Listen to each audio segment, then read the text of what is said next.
Monasterio de Santa María de Valdedios. En el año 1200, en un apartado valle de Villaviciosa, conocido en los documentos de la época con el nombre de Boiges, el rey Alfonso IX y su esposa Berenguela fundaron un monasterio dedicado a Santa María, que fue ocupado por los monjes del Císter. Como era habitual en las fundaciones de esta orden religiosa, el lugar recibió una nueva denominación y desde entonces fue conocido como Valle de Dios o Val de Dios.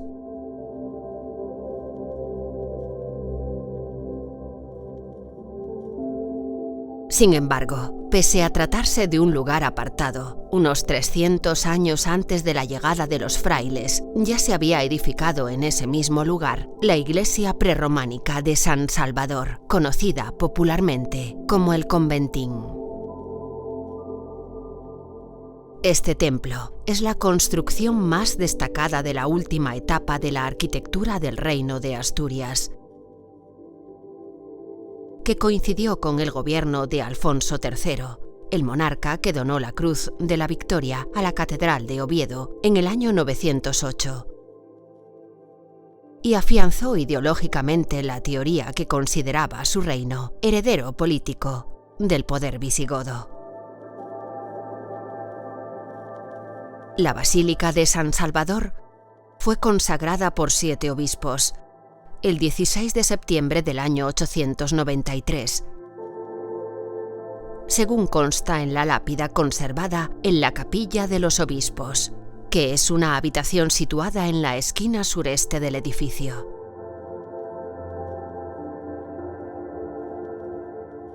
El templo presenta una planta de 3 naves abovedadas y separadas mediante arcadas de medio punto, que descansan sobre pilares. Su cabecera se compone de 3 capillas, correspondientes a cada una de las naves, y dedicadas al Salvador, la central, y a Santiago y San Juan Bautista, las laterales.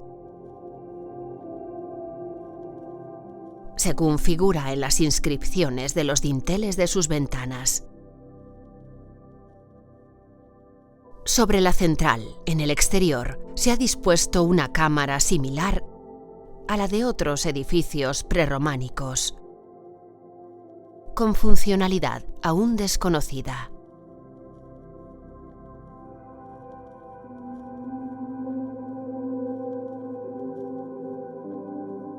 A los pies del templo, se ha edificado un cuerpo que acoge un vestíbulo, con 2 cámaras laterales de función incierta en la planta baja y una tribuna en la planta superior, que sería ocupada por el monarca y sus cortesanos. El acceso a la iglesia a través del vestíbulo se efectúa por una puerta en cuyo dintel figura una inscripción donde se dice, entre otras cosas: todo aquel que intentare temerariamente quebrantar mis ofrendas, desaparezca por completo, sea privado, oh Cristo, de tu luz, y tráguele vivo la tierra, la mendicidad y la lepra caigan sobre su descendencia. En su origen, todo el interior del templo se encontraba cubierto por decoración pictórica que hoy tan solo se conserva parcialmente. Así, en la capilla mayor aún se pueden distinguir motivos de círculos y cuadrifolios, arquerías ciegas en los flancos y 3 cruces sobre la ventana, que forman un calvario. En la nave central se aprecian tramos de círculos y cuadrados. En los arcos de la nave, frisos de círculos y guirnaldas.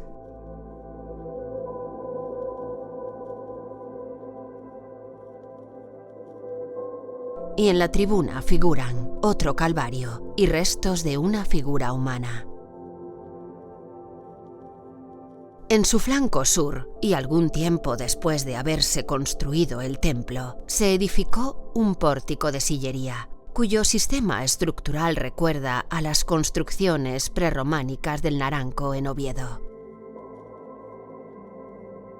Presenta bóveda de cañón reforzada por arcos que descansan sobre semicolumnas apoyadas en los contrafuertes de la iglesia, y con arcadas ciegas recorriendo el muro. Tanto el diseño de los capiteles como el de la celosía occidental revelan la presencia de motivos de inspiración cordobesa. Esta basílica tal vez sea la última huella de un conjunto palacial levantado en la zona. En este sentido, el abovedamiento total de los espacios de la iglesia indica que se trata de un proyecto de cierta ambición, aunque la necesidad de asegurar las bóvedas ha limitado la apertura de huecos y el interior aparece un tanto sombrío, al carecer de las audacias estructurales de los edificios del Naranco. En cualquier caso, los frailes cistercienses decidieron conservar el templo prerrománico, tal vez por cuestiones de prestigio, y situaron su monasterio más al sur, desviando el curso del río, lo cual acarreó inundaciones periódicas. Aún queda como testimonio la inscripción de uno de los pilares de la nave, que marca la asombrosa altura alcanzada por el agua en 1691. En la actualidad, el monasterio de Santa María de Valdedios es un gran complejo que integra templo, claustro, patio de servicios y otras dependencias que se han ido desarrollando a lo largo del tiempo.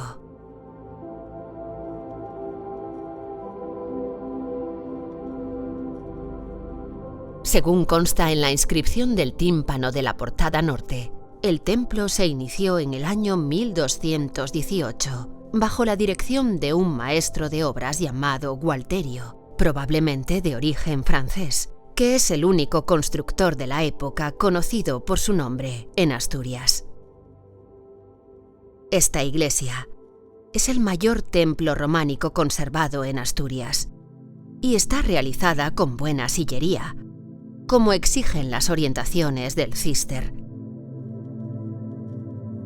Pero su planta se aproxima más a las ideas benedictinas, pues su cabecera cuenta con 3 ábsides escalonados y no con la multiplicación de capillas, habitual en las construcciones cistercienses.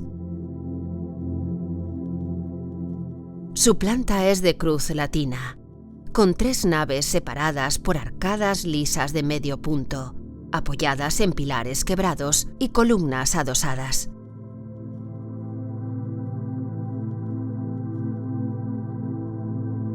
Y un transepto destacado, que se comunica al norte con el cementerio.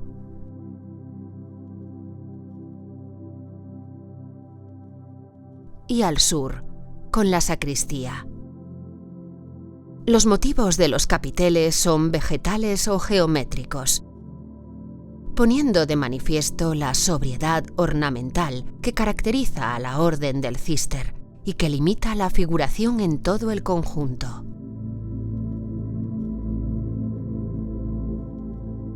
La mayor novedad reside en la cubrición de las naves y el transepto, pues se emplean bóvedas de crucería con nervaduras apenas decoradas,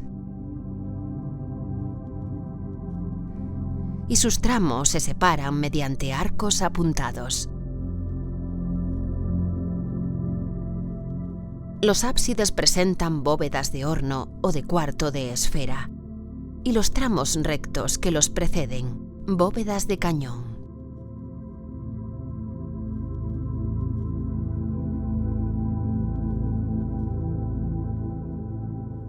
La fachada occidental se encuentra hoy resguardada por un pórtico de época moderna, pero aún conserva la apariencia medieval, con sendas portadas correspondientes a cada una de las naves. La portada principal se compone de un guardapolvo ajedrezado, con 3 arquivoltas decoradas con dientes de sierra y rosetas. La decoración del tímpano, hoy muy deteriorada, se realizó en el siglo XVIII y representa a la Virgen de la Asunción, acompañada de ángeles. Sobre esta portada se colocó un gran rosetón restaurado recientemente,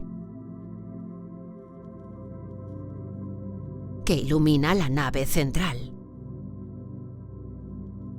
Y la fachada se remata con una esbelta espadaña.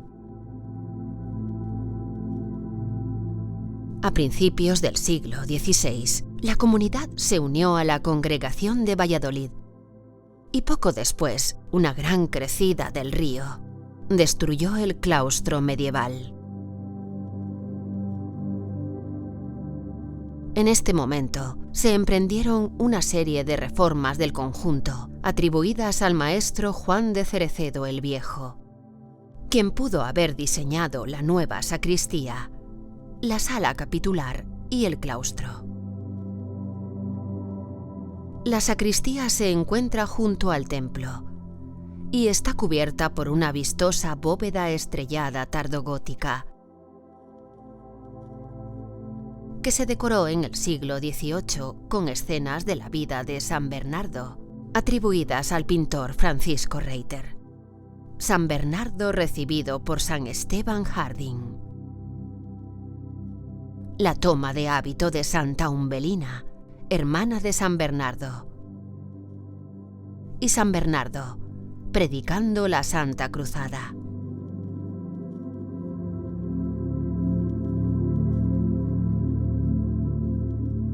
En esta estancia se conserva también un calvario gótico, compuesto por un Cristo crucificado, la Virgen María y San Juan.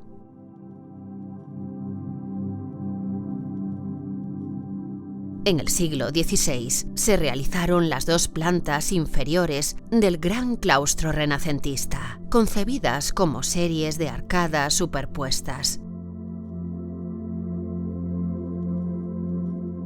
Este recinto se completó a finales del siglo XVIII con un nuevo piso adintelado sobre columnas toscanas. En la iglesia se efectuaron también reformas en el siglo XVI y se dispuso un coro alto a los pies de la nave central, donde se colocó la sillería realizada en 1590 por Andrés González. En ella se da continuidad a las normas de austeridad decorativa de la orden.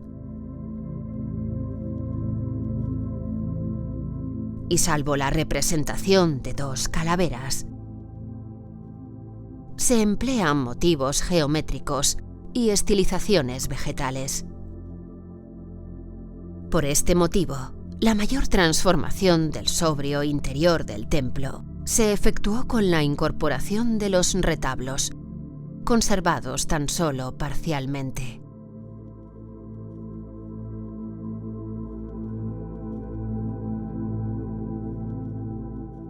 Destaca el retablo mayor, realizado por Manuel González Manjoya en 1750, que se adapta completamente al espacio del ábside e introduce el contraste entre la exuberancia barroca y la moderación cisterciense. Está presidido por la imagen de la Asunción sostenida por ángeles, que recuerda modelos del escultor Antonio Borja. En el banco se representan relieves que hacen referencia a la vida de San Bernardo, la muerte del santo, acompañado por un diácono, y en presencia de San Benito, con la iglesia del monasterio al fondo. Y la historia de San Bernardo, que obliga al diablo a colocarse como rueda de su carruaje para poder continuar su viaje. En los pilares del templo se conservan 2 retablos barrocos que acogen relieves renacentistas con las imágenes del apóstol Santiago en la batalla de Clavijo y de un grupo de vírgenes mártires. En la Edad Moderna se prosiguió la extensión del conjunto con la construcción de un gran patio de servicios en el flanco norte del claustro. Y en el siglo XVIII se erigió la nueva sala capitular a los pies del templo. La plaza situada frente a la iglesia se configuró con la colocación de la sala del abad y la hospedería.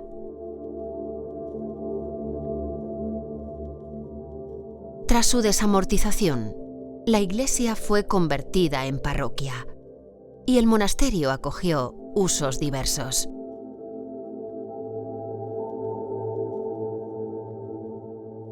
En 1931, la iglesia del Salvador y el monasterio de Santa María fueron declarados Monumento Nacional, y entre los años 1992 y 2009 habitó sus celdas de nuevo una pequeña comunidad cisterciense.